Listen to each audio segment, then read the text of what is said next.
Okay, it should be recording now. Yeah. Well, thank you very much, Shirley and Eileen, for organising this meeting and inviting me along.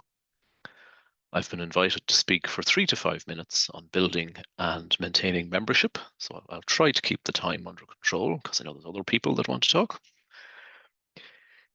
Initially, it is very important to acknowledge that there are challenges around building and maintaining membership, particularly in corporate clubs. Corporate clubs are very different to community clubs.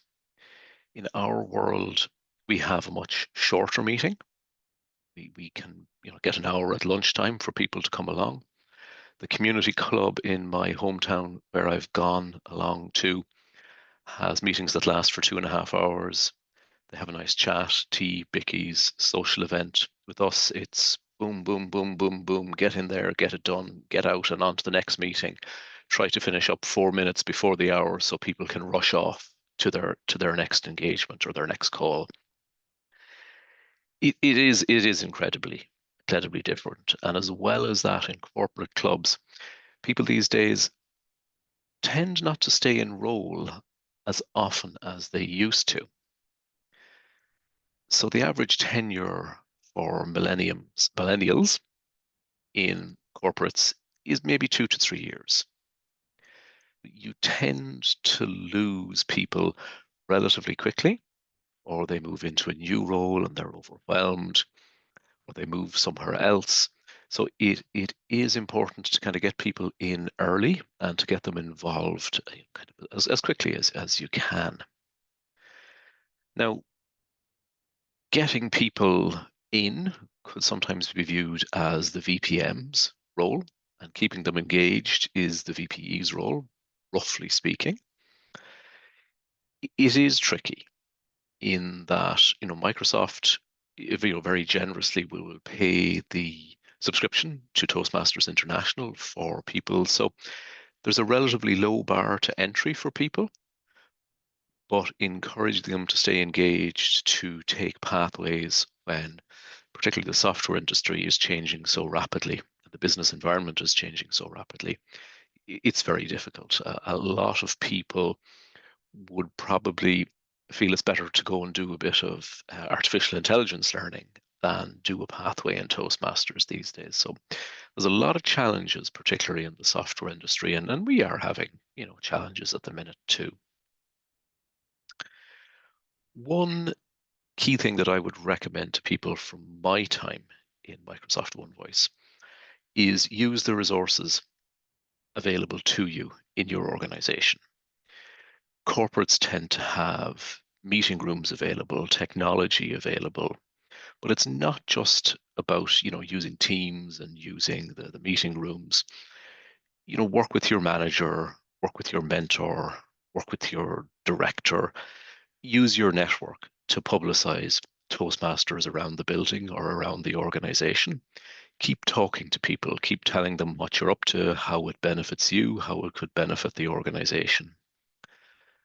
We have a couple of on campus screens in the building, which we're constantly getting material up on to remind people that Toastmasters are here. We use Teams extensively.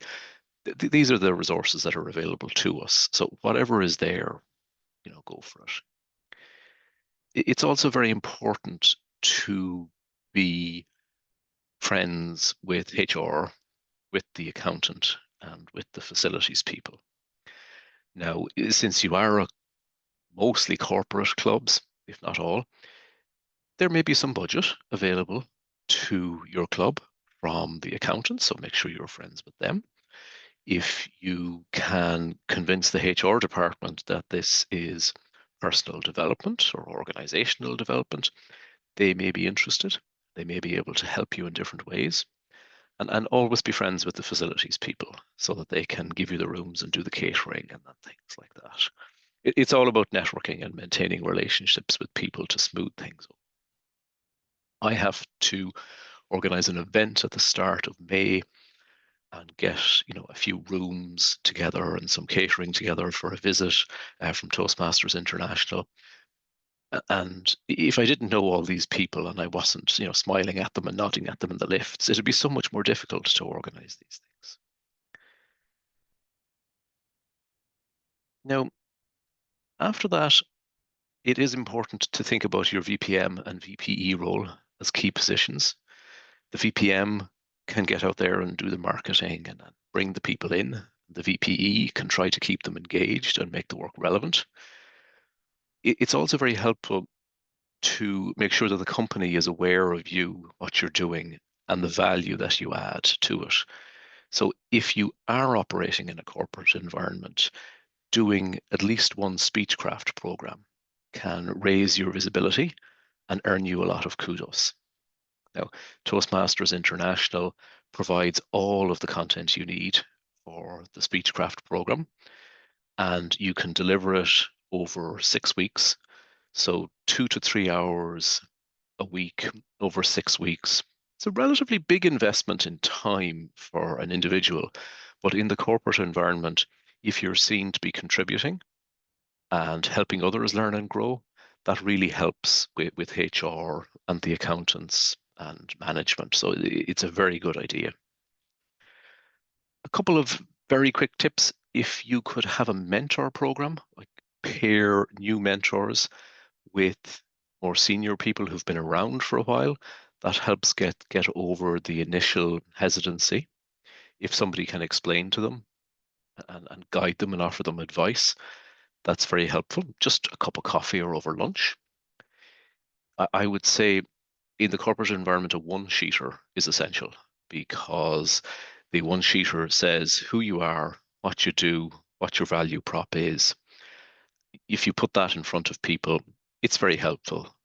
A manager will look at that and see, okay, Toastmasters, they help people with their presentation and leadership skills. We sell software. We need people who can present well. We need leaders. That one-sheeter is critical. You can circulate it. People can read it in 30 seconds and they see it and they kind of go, okay, those guys are helpful. They're doing something good. One thing I'm looking at doing as well is a short video entitled All You Ever Wanted to Know About Toastmasters and Were Too Afraid to Ask. Something light and humorous that you can share with prospective members. These are just some things that have worked well for us. I would say that recruiting new members and keeping them engaged is always going to be a challenge. But in my experience, knowing the people in your organization, making sure that they know the value that you can bring, having good material like one-sheeters and a couple of videos and a bit of publicity is critical. And just kind of acknowledge that it is hard, very different to community organizations. So I hope that perspective has been helpful. That was amazing.